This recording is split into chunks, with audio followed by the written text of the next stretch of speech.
great.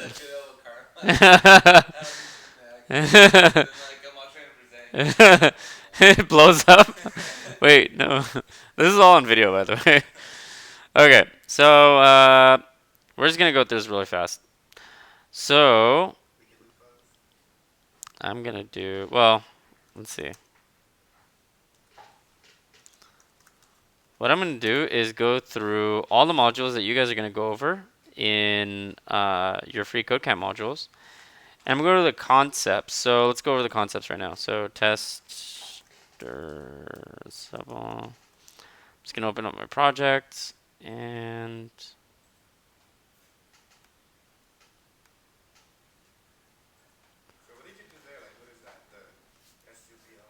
hmm? Oh, that's their Sublime text being able to open inside um, your terminal, but you have to set up an alias to do that. So an alias is basically you say like, okay, this will be equal to opening up Sublime text from where you are, and you have to do it in the Bash script.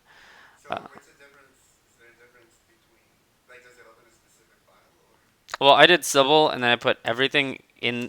So everything is dot, and so everything in this directory will open up in here. So this is the same as me going file open and then going to the project itself. So same thing, just for me it's faster to do it to terminal. So set up an alias. See if you can do it. Yeah. Yeah, just look up those words. Setting up an alias for Sublime Text.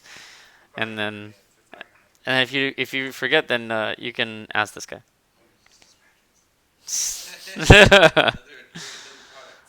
Is it really Adobe? Oh, I didn't know that. Brackets? Oh, I didn't know that.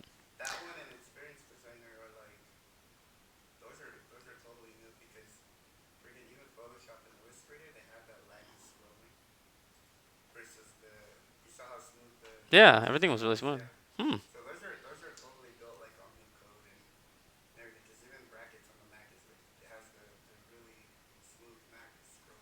Cool.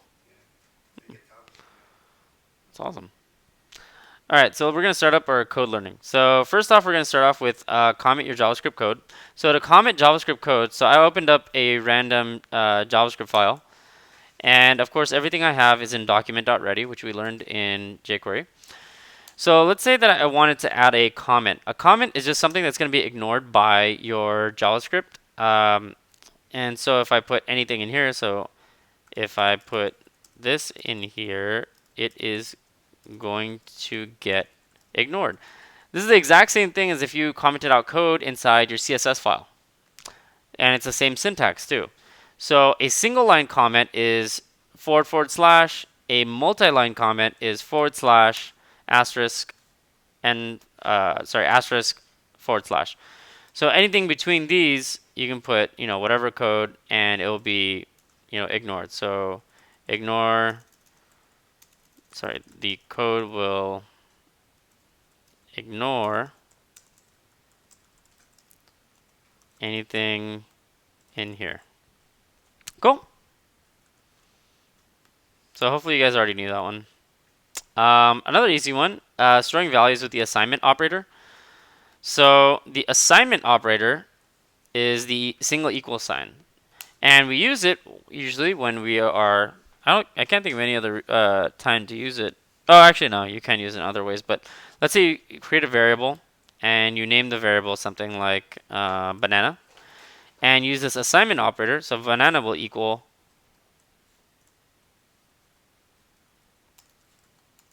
what monkeys love.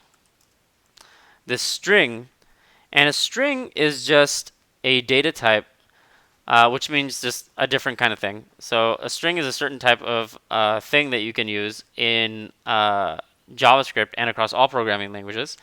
And this string just consists of a series of characters. So this character is one character. This is another character. A is a character. T is a character. Blank space is a character. M is a character. O is a character. Is N a character? Yes, N is a character. It's the next one. Each of these characters is composed of a string. So it's like a string of characters put together. Okay? Now, what we're thinking about is, well, what does this equal sign have anything to do with banana? So what it's saying is this equal sign is an assignment operator. It assigns whatever's on the right-hand side to the left-hand side. In this case, we created a variable. A variable is just a storage container. A storage container that stores whatever's on the right-hand side into that storage container. What's the name of the storage container? Banana. So banana is the name of the storage container. So you can think of it, it's like, okay, banana. It's empty right now, but then on the right-hand side, we said, put this string called what monkeys love. Now what does banana have inside? Yeah, the string, what monkeys love. That's it. Nothing more complicated than that. It's just whatever you put inside of it. So if I change this to 32, what is banana now? Okay. Yep, now it's an integer, right? Well, let's say I put, yo, now what does banana have inside? Yo, right? Okay.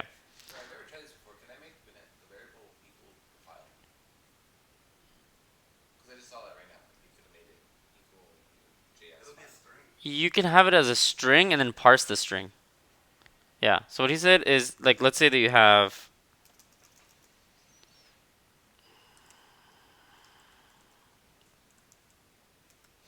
what you do is have something that parse string,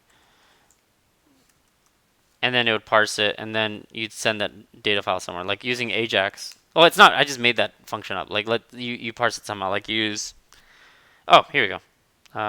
If you have jQuery.ajax, Ajax takes in 2 arguments. First argument is a file name. Second one is the method. So use like get. That would be where you can put in a file name. Yeah. So the question was, can you put a file name into a variable? You can, but you basically essentially just be saving it as a string, which is just a series of characters. Yeah. So you need something that can understand what that series of characters means, right? So it'd parse it and be like, oh, okay, you actually mean this file name. Or you can parse it yourself, huh? Didn't we do that in like the first project when we were swapping images, storing images as a variable? We were doing that, yeah. We were doing that with image. We were doing that with image files. So what we were doing is we were swapping out the SRC and the data attributes from each other. Yeah. Yeah, we were storing file names. Yeah, so you can actually store those because the data attributes can read. So the question was, in the first week, didn't we use strings to hold and transition different files? And yes, we did. We stored them inside strings, and again, because the data attribute and because the SRC attribute inside the image element can understand and parse through those strings to understand what that means. So you have to have something that understands what those strings mean, right? So if I just put like a string into some function that has no idea what to do with it, then it's not going to work. But let's say the SRC attribute, it knows what to do with the string that has something in it. In the SRC attribute, if I put like banana but I didn't put like a file extension, it's not going to understand what to do with it. But if I put the right file extension, banana but.html, and it actually exists, then it's going to go through that. Well, it's not going to go through it because it's an HTML file, but it looks for like an image file, like a PNG, a JPEG, something like that. So it depends on which method you're using, what you're using it to parse through. These are good questions though, but they're a little advanced for some people might be confused. So Frank and Lydia, if you guys have questions about that, that's a little bit more advanced stuff. But yeah, keep asking these though. So understanding uninitialized variables. So here is an uninitialized variable. This is just me declaring a variable. Declaring a variable just means that I have the variable available to use later. So now I can just use banana equals instead of having to put var banana because I already declared it here. So now I could put var banana or just banana equals yo, right? So now I don't have to use this var because I declared it over here. Now I initialized it. Initialized means that you've assigned a value to the variable. The value is whatever's on the right hand side. How did it get assigned? What operator did it use? Equal sign. This is the assignment operator, right? The single equal sign is an assignment operator. What does it do? In your own words? It assigns the value on the right to the name of the variable. Yeah. It assigns whatever's on the right to whatever's on the left. As simple as that. So I want you guys to think about it like less technical and like more like in your own words. So if you guys can like think about how to like explain it to each other or like to your parents and stuff like that. And that's another thing I want you guys to do. Like whenever you guys learn something new, I want you guys to try to explain it to other people. And that'll help you guys consolidate your knowledge as well. Okay. So case sensitivity. This var banana is different than var banana with a capital V.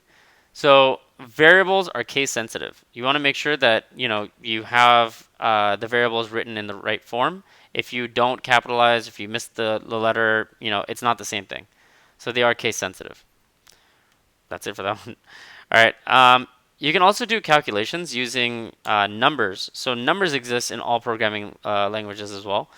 In JavaScript, you can just do 2 plus 2. Notice that there's no quotations around them. That doesn't. If I put quotations around these, now there's strings, and you can't do math, right? Now if I do this without the quotation marks, it's integers, right?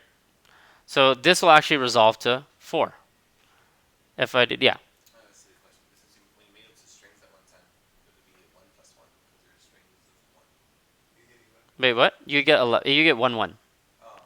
Yeah. So the question was if you made them into strings. Oh, because Well, you're just placing them next to each yeah. other. If you put them into strings, then it's called string concatenation. Concatenation just means that you just put them together.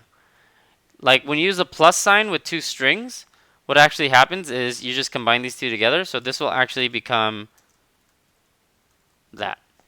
It just smashes things together. This plus sign, when it comes to strings, it smashes them together. But what happens when you take out the strings? When you make them numbers? They add together, right? Exactly. Again, the same thing applies to subtraction, division, and multiplication. So you can add, subtract, multiply, and divide.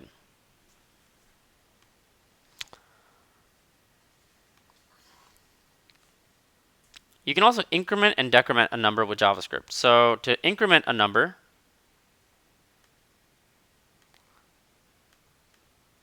let's say that you have var num equals 2. Now, incrementer and decrementer are used a lot. So this is important to learn. What actually happens when you increment a variable, so let's say it has to be a number, right? So you do something like num equals num plus 1. Now, what's happening is you're saying, okay, this num is going to be what num is right now. So num is equal to 2, so it says 2 plus 1, and then assign that to num.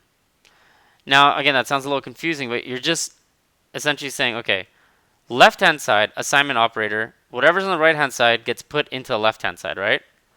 So on the right-hand side, num is equal to 2, right? Plus 1, so 2 plus 1 is what? 3. Now, where does that get put in? To the left. So it just gets put right here. Now, there's a shortcut way of doing that. Num plus plus. If you do that, it does that whole line that we did before. So it does 2, what num is equal to, plus 1, and then it stores it into num. Okay? So now, what is num after this statement? 3. It's 3, right? Excellent. Now, the decrementer variable is num equals num minus 1. What is num after this? 1, exactly. Now, the shortcut method is this. What is num after this? 1. What about now? Oh, wait, what about now? 3. Yeah. What about now? 1. Yeah. It's like the minus sign is being blurred into an equal sign. Oh, yeah, it is So, kind like, of. what the Sorry. hell is happening? It's a laser shooting at the num. What is a laser shooting at the num? Num minus minus.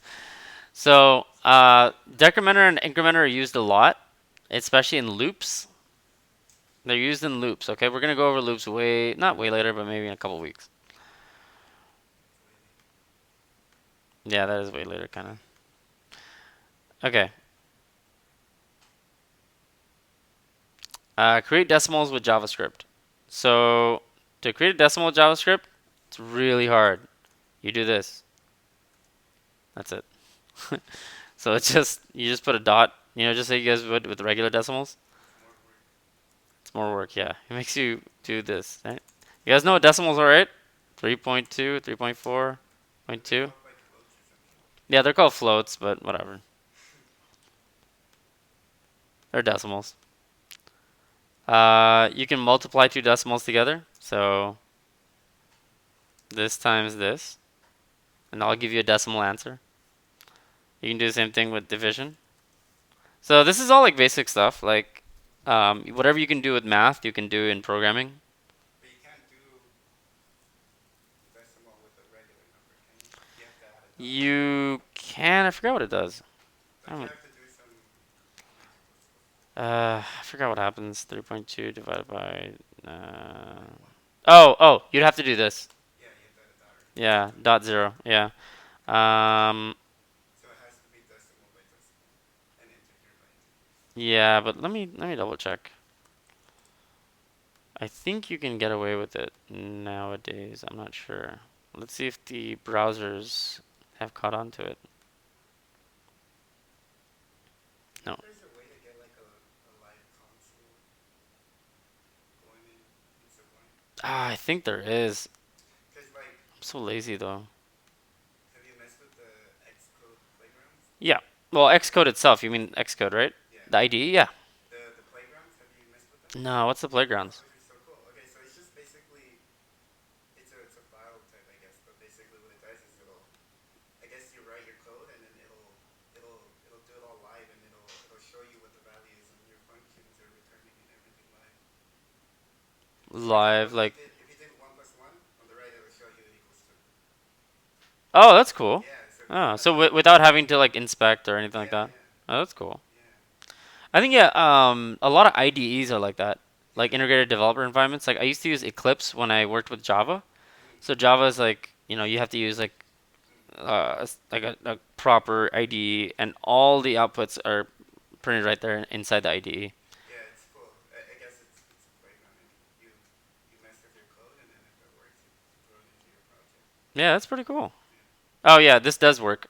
So I guess you should always use when you're doing decimals, and you're dividing it or multiplying it with a number that's not decimal. Just put point 0, and that makes it a decimal. That makes it a float. But I think most browsers are actually up to date, and they say like, okay, even if you don't have that, it's fine. I know what you're talking about. Yeah. So they'll let you get away with a lot too. What is it called? I think it's called type conversion. It'll convert the integer to a float.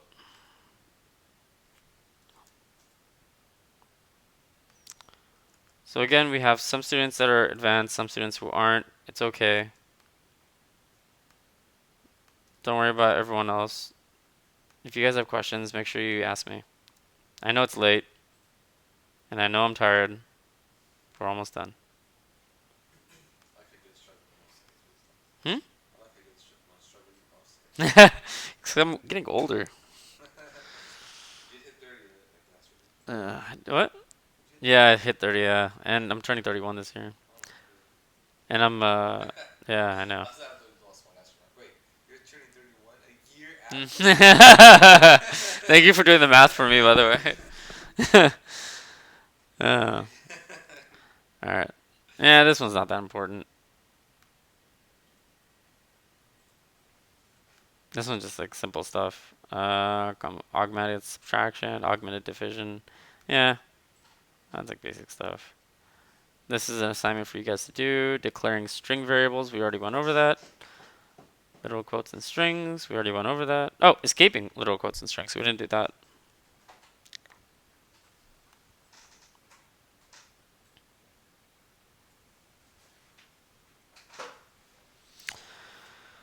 Okay. So let's say that you guys have a string and it's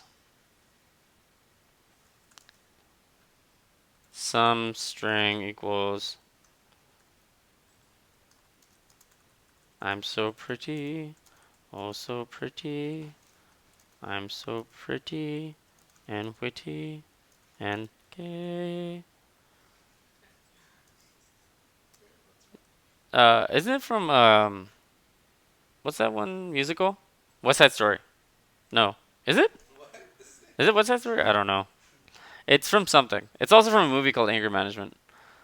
Um, Yeah, they did West Side Story references in that. I think they did, yeah. So let's say that you wanted to escape a quote. So you wanted to quote someone. So let's say, hey, have you heard that line from. What? That's stupid. I'm going to concatenate it because it's stupid. Nah, I don't want to concatenate because I want you guys to learn just one thing at a time. From West Side Story. So when you guys are doing strings, you use quotes, right? But let's say that you want to quote within a quote. So you want to quote, you want the double quotes to actually show up. Well, then you're in a predicament, right? Not necessarily. You can escape the quote. Shit, is it backslash or is it forward slash? Backslash, yeah. I always forget that. So you can just do that. And now this quote will show up.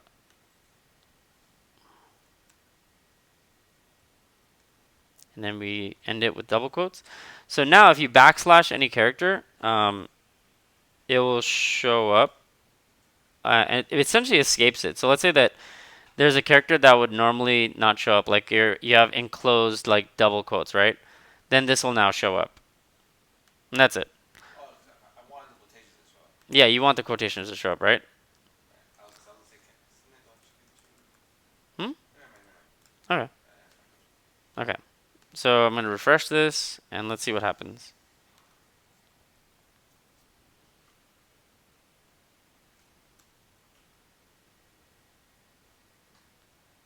So look at my console.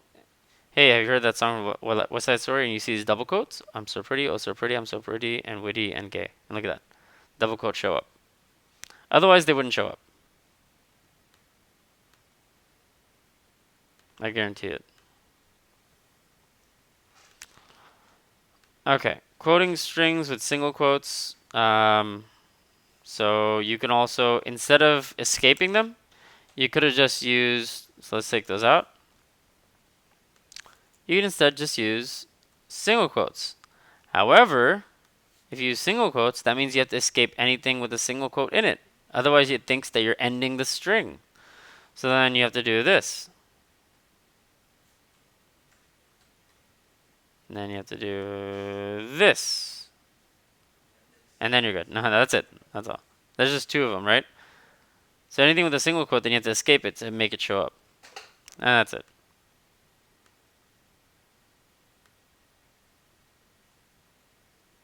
Okay, you can also, okay, so what I mentioned before was you can concatenate strings together. So let's say that you guys have this string, right? So var some string equals, Omar, that's one string. Another string called, well, let's put first name. Then we put last name.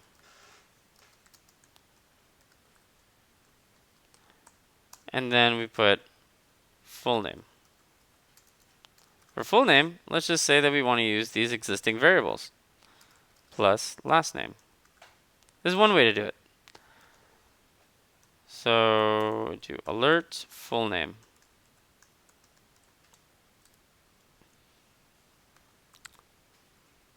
And it puts these two together. Omar Patel. Notice that, is there spaces between these? No spaces, right? So to put a space, I actually have to put a space in the string. And then if I refresh, Because again, every character in a string counts, including the spaces, right? A space is a character. So let's see. Um, let's just put these together in one line.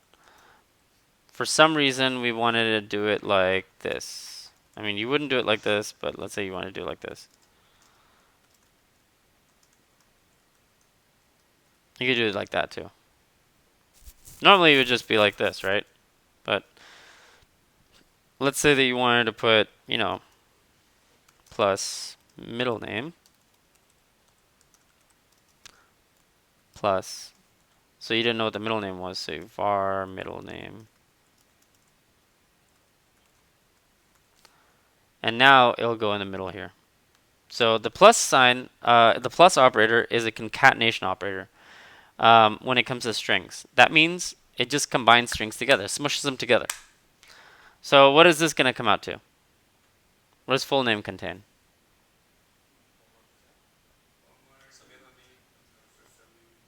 Yes, Omar Salim Patel. So Omar, middle name is this. So Salim, then Patel. Is that important? No, that's the same thing. Find the length of a string. Oh, this one's important. So let's say that you wanted to find the length of a string. So var some string equals, hey guys, this is a random letter about stuff. And now you want to know what the length of this is. The length is the amount of characters inside of a string. Now this can be important if you're writing an essay. If they say 1,500 characters or less. Not necessarily how many words, just the amount of characters, right? So each character. So 1, 2, 3, 4, 5, 6. You guys have seen this in Twitter. What does it say? How many characters or less? 140 characters or less, right? That doesn't mean how many words. It means, yeah, whatever it is, right? So it's just the amount of like little spaces and everything. So each character, 1, 2, 3, 4, 5, 6, only this much, including spaces. So we're going to put some string in there, console.log. And console.log, if I haven't gone over it before, it'll log whatever you put into it into the console. So refresh, and we access our console here, and it says, hey guys, this is a random letter about stuff. Now what we're going to do is we want to get the length of this. So we do dot length. This is a method called length, and we just call it on our sum string. Sum string is, again, this string over here. So we're just doing console.log, which will log anything to the console. We're calling our sum string, which is this string over here. And we're calling a length on it. So it's going to be the amount of characters in this string. So let's see how many characters there are. Can anyone guess before we do it? 10 seconds to guess. 42? Can I say it again? No. Go, quick. 50. 50? How many do you think? How many do you think? 1, Bob. Lydia? 36. 36. All right, ready? And refresh. I'm going to say 45. 40! Holy crap! I did not know that. I did not know that. Oh my god. I did not know that. That's amazing. I did not count at all. I literally just guessed that. Did you guys? I mean, you really should trust me. That's a pretty solid reaction. Yeah, I was surprised. I was really surprised because I did not expect that. I feel kind of sad if we were like acting it out before. He was like, I have to pretend. Yeah. No, I was like, whoa. I just kind of spazzed out a little bit because it was trippy. All right.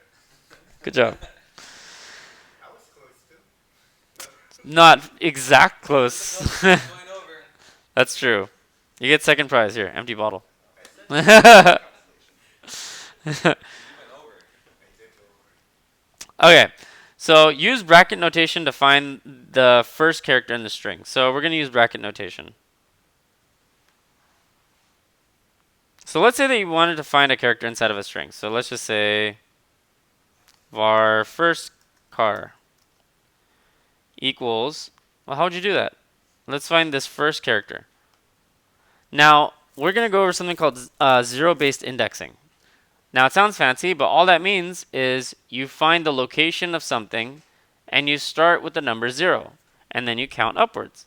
So The location of the first character in the string is 0. Then the next one is 1. Next one is 2. Next one is? 3, Next one? 4. Ah, you guys are getting the hang of this. So it starts at 0 though. Okay? The counting starts at 0. So if you wanted to get the first one, you can use these brackets, these array brackets, and it'll just give you the first character. So let's put console.log first car. Yeah, and that was it. Okay. This should be camel case. Oh, when you create variables, you want to make them in camel case. Camel case means lowercase first word, second word onwards should be capitalized. Next word capitalized. Next word capitalized. That way it's like a hump. Camel case, right? Each one of these first letters are of the next word are humps. So let's see what it looks like. So what do you guys think is gonna happen? What are you guys gonna see? It's gonna take the H. The letter H. Let's see if Frank is correct. Get a vowel. Can you get a vowel? Nope. Yes! Well, it wasn't a vowel, it was a consonant, but you still got it. Alright. Alright. We got Matthew McConaughey in here. You guys like Interstellar. It's a good movie. I'll just talk like this the rest of the day. I'll tell you, Lincoln's a good car. Lincoln. All right, understanding string immutability. You can't actually change a string. It may look like you can, but strings are immutable. They're invincible. You cannot change them.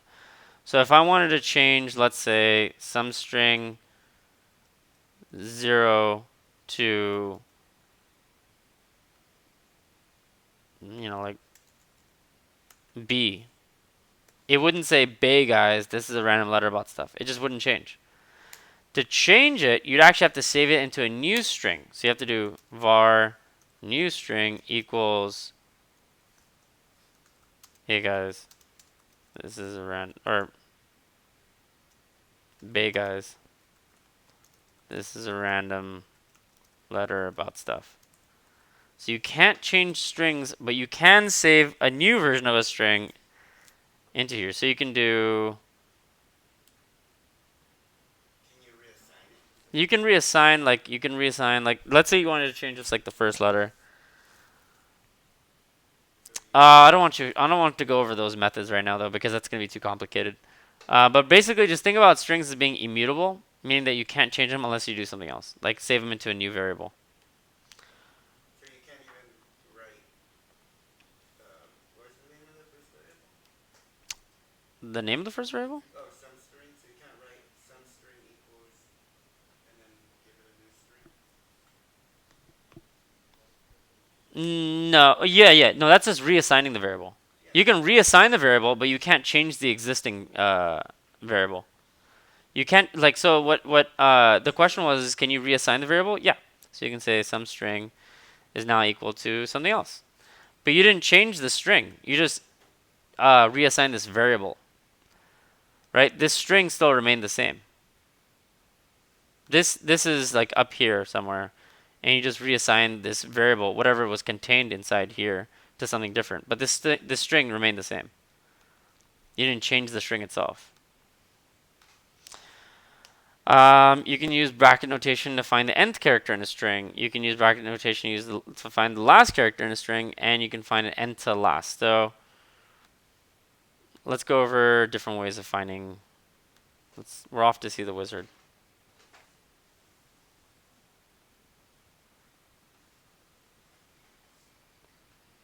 And come on.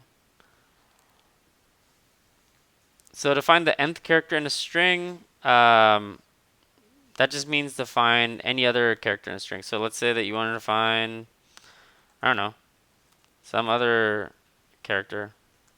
M. Go back to work. Some string, let's say 3 or 4. So what would 4 give you?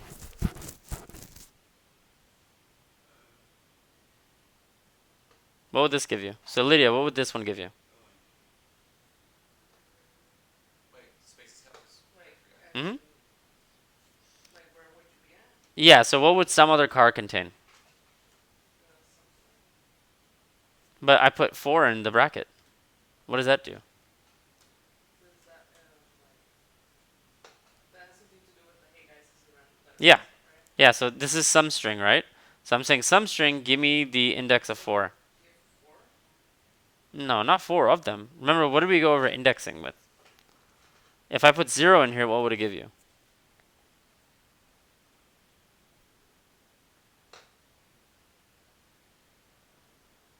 If you put 0 in there, what would it give you? It'll give you the G. Well, if I put 0 in there, what would it give We you? were talking about the 4, but it's It's H. It's to give you H because this starts at the first one. So 0, 1, 2, 3, 4, 5, 6. So 0 gives you H. So what does 1 give you? Lydia, what would 1 give you?